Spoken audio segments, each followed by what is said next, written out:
talk about your teeth whitening business. What got you into that? Oh man.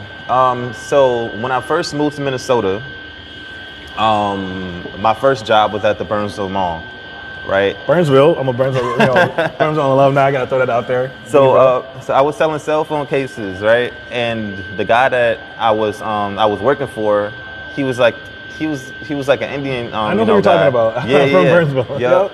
And he was just balling. I mean, like he just made money. So I would always ask questions, like, but he told me, he was like, you know what?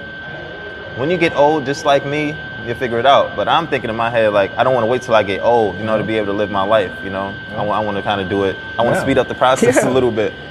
So there was a guy that was doing teeth whitening in the mall. Mm-hmm. So randomly, I ran into him years later because he kind of disappeared. I found out later on that he got sick and he wasn't able to take care of his 7 locations that he had.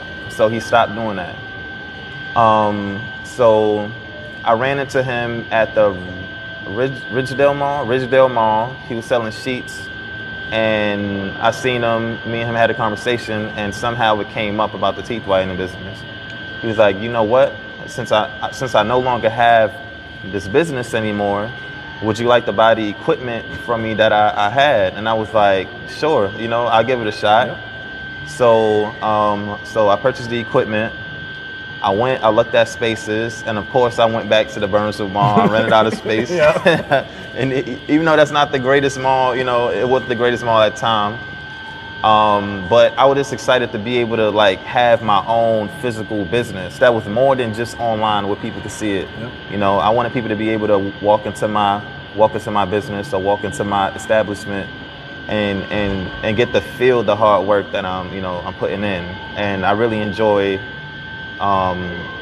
watching people smiling, right? It's one of your biggest assets. So if I can increase that part of your life, to me, I feel like I'm doing it justice.